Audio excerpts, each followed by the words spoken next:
Olá, mais uma vez nós estamos aqui na nossa classe Esther, na Escola Bíblica Dominical da Igreja Batista Bíblica em Valparaíso, e estamos felizes porque temos mais uma vez a oportunidade de aprender do nosso grande Deus. Vamos orar agradecendo. Senhor Deus, muito obrigado, Senhor, porque nós podemos com liberdade aqui no nosso país aprender de Ti, Senhor. Obrigado, Senhor, por todos os recursos, Senhor, que o Senhor tem nos dado para que mesmo à distância possamos estar juntas aprendendo de Ti, Senhor. E eu te peço, Senhor, que o Senhor venha agora, Senhor, falar primeiramente comigo, Senhor, através da Sua palavra, Senhor.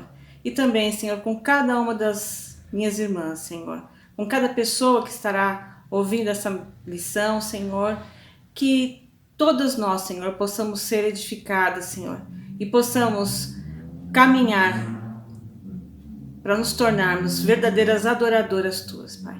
É isso que eu te peço e agradeço, em nome de Jesus. Amém. Bom, a semana passada nós vimos sobre a importância de nós darmos glória a Deus. É a Ele que é toda glória, todo louvor, né? Tudo que fazemos na nossa vida é fruto realmente da ação de Deus, do agir de Deus sobre nós. E hoje nós vamos continuar com esse assunto sobre glorificar a Deus. E muitas vezes nós podemos imaginar que glorificar a Deus é um ato assim meio contemplativo, né? Eu fico olhando para o céu e eu dou glória a Deus, glória a Deus. Mas glorificar a Deus tem um caráter extremamente prático. Nós temos ações, não é só pelo nosso pensamento, mas pelas nossas ações, várias ações que a Bíblia deixa registrado que glorificam a Deus. E John MacArthur vai colocar aqui que uma vida de um verdadeiro adorador é uma vida de busca ativa para glorificar a Deus de forma prática. Então, não é uma questão só de pensar, mas existe um agir no verdadeiro adorador, naquele que quer glorificar a Deus. E hoje nós vamos ver aqui algumas formas que a Bíblia apresenta que nós podemos realmente, através delas, dar glória a Deus. A primeira delas, nós vamos ver, é uma fé inabalável em Deus. Deus, ele é glorificado, antes de tudo, pela fé, né, que nós temos nele, quando nós realmente acreditamos, sem vacilar. Ter fé em Deus, ter fé naquilo que Deus fala, na sua palavra.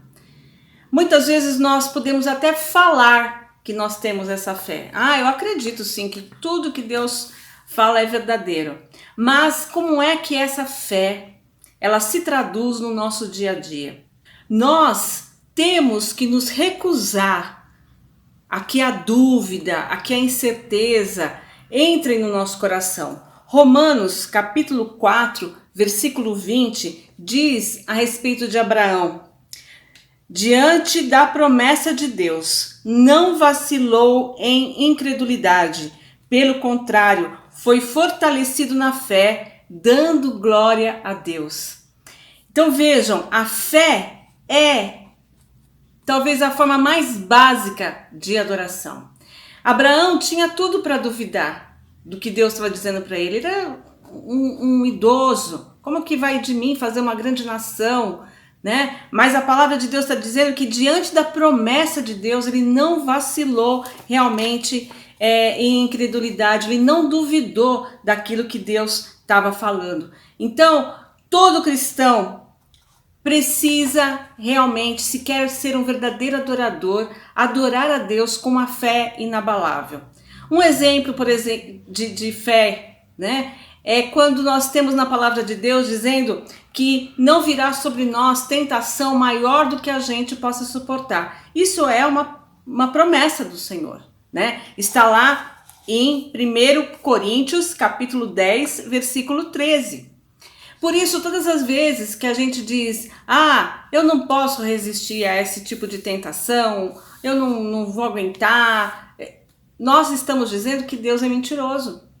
Porque Ele disse que não viria sobre nós uma tentação maior do que a gente pudesse realmente suportar, né? Então, se nós estamos pecando, se nós estamos caindo, não é porque a tentação foi muito grande, mas que na verdade nós não nos utilizamos das armas que o Senhor Deus nos deu. Então, várias situações nós temos como olhar para as promessas de Deus, né? E deixar certas raízes de dúvida chegar ao nosso coração quando nós estamos passando por circunstâncias difíceis. Mas temos que ter clareza de que a nossa fé inabalável em Deus é uma forma de glorificá-lo. Quando um cristão mostra descrença, ansiedade ou incapacidade de enfrentar a vida, ele está dizendo para o mundo: não se pode realmente confiar no meu Deus. E esse tipo de desrespeito torna a pessoa culpada de um erro fundamental, o odioso pecado de desonrar Deus. Irmãos, nós temos que tomar tanto cuidado com aquilo que a gente fala para as pessoas, para os não salvos. Quando nós, muitas vezes, em ambientes do nosso trabalho ou com familiares não crentes, nós estamos ali falando de ansiedades, de medos, de angústias que temos. Todas essas coisas são humanas, nós podemos ter, mas derrame diante do Senhor. Não desonre o seu Deus na frente das pessoas. Não adianta você falar dessas coisas, de medos, de angústia, de ansiedade, do quanto que o mundo é terrível, do quanto tudo vai acabar, e depois você querer dizer que precisa pregar o evangelho para os seus queridos. Por quê? Porque, na verdade, nós comunicamos quem é o nosso Deus em todas as nossas reações. Então, essa ansiedade, essa descrença desonra o Senhor. Então, vamos glorificar o Senhor com uma fé inabalável. Nós temos um bom exemplo de uma fé inabalável na palavra de Deus, que são com os 3 jovens, os amigos de Daniel, quando eles vão ser jogados na fornalha. Eles não tinham nem Bíblia, né? Eles não tinham nenhuma história anterior de cristãos que tivessem se livrado da fornalha. Mas eles escutam o rei dizendo que vai mandar eles para a fornalha se eles não honrassem o rei, uma estátua, uma imagem feita do rei em ouro. E aí o que eles respondem? Versículo 17 do capítulo 3 de Daniel diz assim: o nosso Deus, a quem cultuamos, pode nos livrar da fornalha de fogo ardente, e ele nos livrará de tua mão, ó rei. E acrescentaram: mas se não, fica sabendo, ó rei, que não cultuaremos teus deuses, nem adoraremos a estátua de ouro que levantaste. Independentemente do risco que eles estavam correndo, eles glorificaram a Deus com a sua fé inabalável. E é essa fé que nós devemos ter para glorificar o nosso Deus. A outra forma de nós glorificarmos a Deus é através do nosso louvor verbal. Nós louvamos a Deus com a nossa boca. O Salmo 50, 23 diz: aquele que oferece sacrifício de ação de graças me glorifica.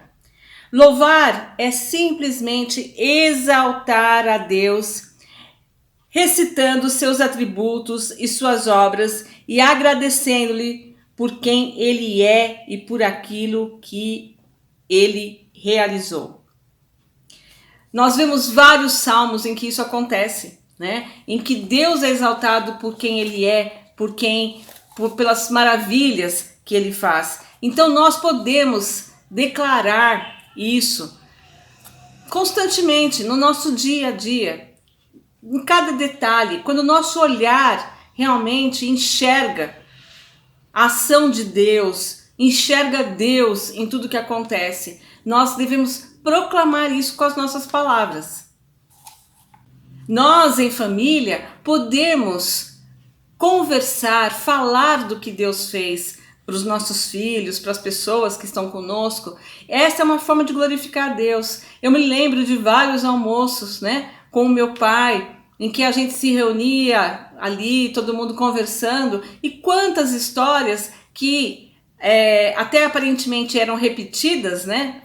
De novo essa história, mas elas foram sendo marcadas na nossa história como momentos em que Deus agiu, em relação à nossa igreja, em que Deus agiu em relação à vida dele. Então, ele glorificava a Deus, relembrando as maravilhas que Deus já tinha feito na vida dele. E nós podemos sim louvar a Deus com as nossas palavras.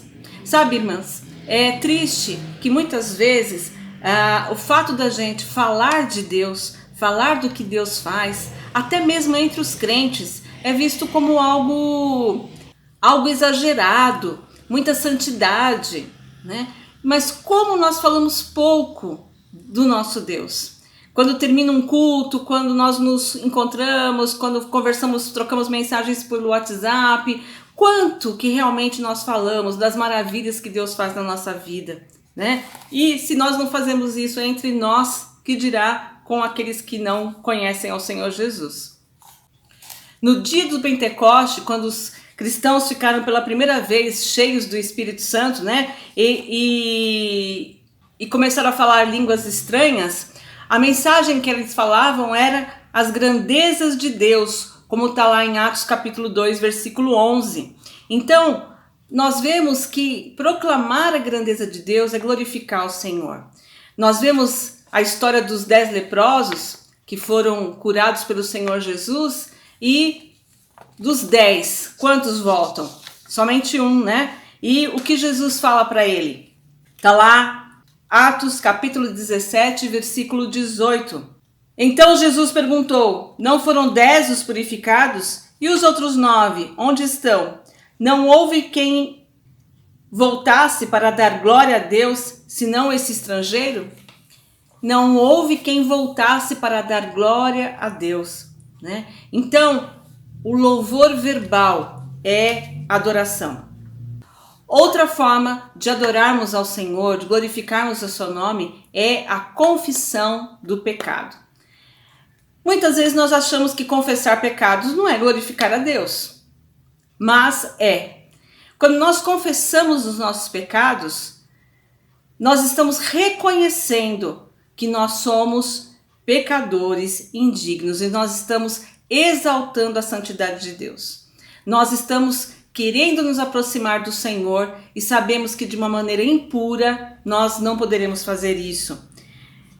1 João capítulo 1, versículo 9 é o nosso texto clássico de confissão de pecados, né? Que diz: se confessarmos os nossos pecados, ele é fiel e justo para nos perdoar os pecados e nos purificar de toda injustiça. A palavra confessar aqui nesse versículo é homologeu, que vem da união de dois termos gregos. Homo, que é o mesmo, e logos, que significa expressão. Então, é expressar a mesma coisa. Então, quando nós confessamos, nós estamos concordando, expressando para Deus que aquele nosso ato realmente é reprovável, que ele é pecaminoso, né? Nós estamos reconhecendo isso e, portanto, nós estamos louvando a santidade de Deus. Na verdade, a confissão ela serve a dois propósitos, né? Nós glorificamos a Deus através dela e nós também nos preparamos para adorar a Deus. Hebreus capítulo 9, versículo 14 diz que a purificação limpa a nossa consciência para servirmos o Deus vivo. Nós, para glorificarmos a Deus, nós também temos que estar limpos e nós só podemos fazer isso confessando a Deus todos os nossos pecados. Nós vemos a importância da confissão no relato sobre o pecado de Acã, lá em Josué capítulo 7. Nós vemos que Acã desobedeceu a Deus, ele pegou riquezas de Jericó, escondeu lá na tenda dele, e quando isso é descoberto, quando é revelado, Josué fala com ele: filho meu, dá glória ao Senhor, Deus de Israel, confessando perante ele, não escondas nada de mim. Josué ele faz aqui uma conexão, entre dar glória a Deus e confessar o pecado. Quando nós fazemos isso, nós reconhecemos que Deus tem direito de ser justo, e realmente punir. Do outro lado, quando nós nos desculpamos, arrumamos desculpas para o pecado, nós estamos, na verdade, contestando Deus. Foi isso que Adão fez quando ele pecou. Muitas vezes a gente fala que Adão, ele culpou Eva pelo pecado. Mas se a gente ver a frase direitinho, né? Adão, ele estava culpando Deus. A mulher que tu me deste. Olha aí, Deus. Tive culpa, né? O Senhor colocou isso na minha frente. Muitas vezes nós arrumamos desculpas para o nosso pecado, né? E quando nós fazemos isso, nós temos que saber que nós estamos contestando a Deus, que nós não estamos glorificando a Deus. Nós vamos glorificar a Deus quando nós confessarmos nossos pecados ao Senhor. Uma outra forma que nós glorificamos a Deus é através da abundância de frutos. Os crentes frutíferos glorificam a Deus, né? Em João capítulo 15, versículo 8, Jesus afirmou: meu Pai é glorificado nisto, em que deis muito fruto. Então, produzir fruto espiritual é parte essencial da verdadeira adoração. Salmo capítulo 92, versículos 13 a 15, também nos diz: plantados na casa do Senhor, florescendo nos átrios do nosso Deus, na velhice ainda darão frutos, serão viçosos e verdejantes, para proclamar que o Senhor é justo.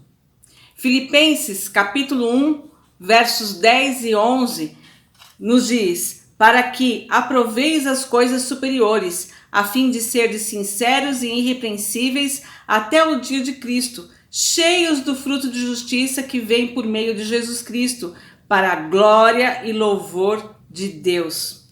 Colossenses 1,10 diz: assim oramos para que possais viver de maneira digna do Senhor, agradando-lhe em tudo, frutificando em toda boa obra e crescendo no conhecimento de Deus. Então, quantos versículos, quantas passagens da palavra de Deus falam sobre dar fruto e que o fruto ele glorifica a Deus. Através dos nossos frutos, nós damos testemunho de quem é o nosso Deus, né? De quanto que o nosso Deus soberano está presente na nossa vida, regendo as nossas ações, as nossas reações.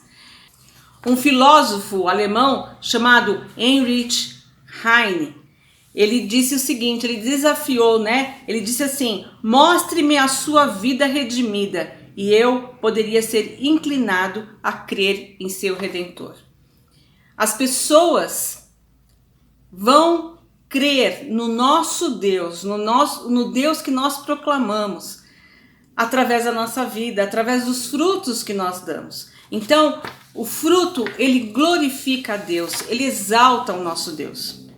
O fruto que produzimos revela o caráter de Deus aos que não o conhecem. Assim como o fruto real de uma árvore é a reprodução genética das características da árvore mãe, o fruto espiritual é a reprodução das características de Jesus Cristo, que declarou: eu sou a videira verdadeira. João 15:1.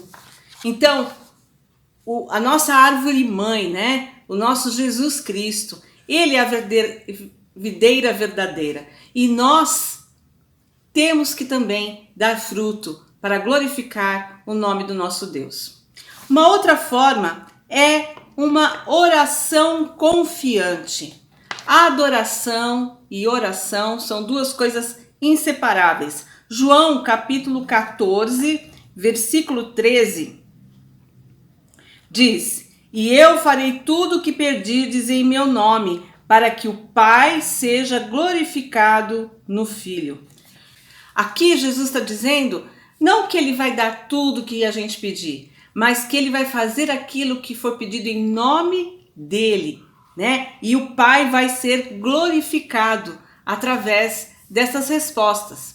Muitas vezes a gente confunde as coisas, a gente acha que orar em nome de Jesus é chegar no final da oração, depois que a gente falou um monte de coisa, e dizer, em nome de Jesus, nosso Salvador, amém. Mas orar em nome de Jesus não é só acrescentar uma frase na nossa oração. Orar em nome de Jesus é considerar os nossos pedidos na visão de Jesus, submeter a nossa vontade realmente à vontade do Senhor. É pedir ao Senhor aquilo que glorifica o nome do Senhor. E quando nós fazemos isso, Ele nos responde e o nome dele é glorificado. Como é que eu posso pedir ao Senhor coisas que não compactuam, né, com os princípios e os valores de Jesus? Se são coisas que vão alimentar o meu orgulho, se são coisas que vão me levar a pecar, isso não está sendo pedido em nome de Jesus. Quando nós temos uma oração realmente submissa a Jesus e ao que Jesus ensina, aí sim nós estamos glorificando realmente a Deus. Mateus 26, 42 nos diz claramente isso, né? Seja feita a tua vontade. Então é essa a oração confiante e que glorifica a Deus. Uma outra coisa que glorifica a Deus é a nossa disposição para sofrer. Nós amamos a Deus quando nós estamos dispostos a sofrer por Ele. Nós temos vários exemplos na palavra de Deus, né? De pessoas que sofreram por Jesus. Talvez uma que deixou mais explícito o seu sofrimento foi Paulo, né? Quando ele foi açoitado, ele foi maltratado, foi preso, tudo que podia acontecer, né? Aconteceu com Paulo. Ele glorificou a Deus através da sua vida. Pedro também glorificou a Deus através de sofrimento. Ele escreveu em 1 Pedro, capítulo 1 Pedro, nos versículos 14 e 16, diz assim: se sois insultados por causa do nome de Cristo, sois abençoados. Mas se sofrer como cristão, não se envergonhe disso. Pelo contrário, glorifique a Deus com esse nome. Então, sofrer por Deus é glorificá-lo. Isaías foi cerrado ao meio, Paulo foi decapitado, a tradição diz que Lucas foi enforcado numa oliveira, Pedro foi crucificado de cabeça para baixo, e dessa forma eles glorificaram a Deus. Talvez a gente não passe por sofrimentos tão profundos, né? Mas quantas vezes nós nos incomodamos, né? E já queremos nos livrar de uma palavra que é falada, de vamos dizer aí, como o pessoal gosta agora de falar, né? De um bullying, né? Porque você é crente. Qualquer tipo de coisa, você não ser convidado mais para determinadas festividades da sua família, porque consideram você santo demais, né? Não tá aqui, e aí se vier a pessoa a gente não vai poder beber, enfim, tantas coisas, né? E que trazem tristeza para o nosso coração. Mas nós não devemos ficar tristes por nada disso, porque qualquer coisa que a gente venha a sofrer, a perder, se for para glória de Deus, se for pelo nome do Senhor Jesus, se for porque nós somos de Jesus, isso só tem que nos alegrar, porque nós estamos glorificando a Deus através desse sofrimento. Uma outra ação que nós podemos fazer que glorifica a Deus é nós termos um coração alegre. Um coração alegre. O verdadeiro adorador tem também uma vida de contentamento, independentemente das circunstâncias. Contentamento, alegria, presentes em qualquer circunstância. Um sorriso no rosto, um olhar alegre, que aformoseia, né? A gente, que deixa a gente bonita. Isso tem que estar presente na vida do cristão. Nós não podemos ser cristãos carrancudos. Eu sei que existem pessoas mais tímidas, mais sérias, mas a gente vê a alegria do tímido, do sério, no olhar, né? E esse contentamento tem que estar presente. Como é que você pode dizer que você tem a alegria do Senhor se você vive reclamando? Reclamando de tudo, reclamando da vida, ai céu, ai vida, ó azar, né? Não, tire isso da sua vida. O coração alegre, ele glorifica ao Senhor. O contentamento dá testemunho da soberania e da sabedoria de Deus. A mensagem de Filipenses 4 é: alegrai-vos sempre no Senhor, e digo outra vez, alegrai-vos. Começando no versículo 10, nós vemos a ilustração da atitude de Paulo de completo contentamento. Diz: alegro-me muito no Senhor por terdes finalmente renovado o vosso cuidado para comigo, do qual na verdade estáveis lembrados, mas vos faltava oportunidade. Não digo isso por causa de alguma necessidade, pois já aprendi a estar satisfeito em todas as circunstâncias em que me encontrem. Sei passar necessidade e sei também ter muito. Tenho experiência diante de qualquer circunstância em todas as coisas, tanto na fartura quanto na fome, tanto tendo muito ou enfrentando escassez. Posso todas as coisas naquele que me fortalece. Então, que contentamento! Eu sei ser contente em Deus na abundância e sei ser contente em Deus também na escassez. Eu sei ser contente em Deus na saúde. Eu glorifico a Deus pela minha saúde, não aos meus complexos vitamínicos, né, que eu tomo e o convênio médico que eu tenho. Não, eu glorifico a Deus na minha saúde e eu glorifico a Deus também na minha enfermidade. Contentamento, coração alegre, vida alegre, isso com certeza glorifica ao nosso Deus.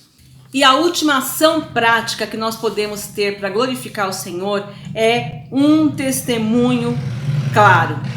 Nós adoramos a Deus ao proclamar a palavra de Deus com clareza. Paulo escreveu aos Tessalonicenses: por fim, irmãos, orai por nós, para que a palavra do Senhor seja divulgada e glorificada, como também aconteceu em vosso meio. Segundo Tessalonicenses, capítulo 3, versículo 1. Quando a palavra de Deus é anunciada, né? Quando pessoas recebem a palavra de Deus e são salvas, Deus, ele é glorificado. Atos, capítulo 13, versículo 48 e 49, registra a resposta à pregação de Paulo. Diz assim: ouvindo isso, os gentios alegravam-se e glorificavam a palavra do Senhor, e todos os que haviam sido destinados para a vida eterna creram, e a palavra do Senhor divulgava-se por toda a região.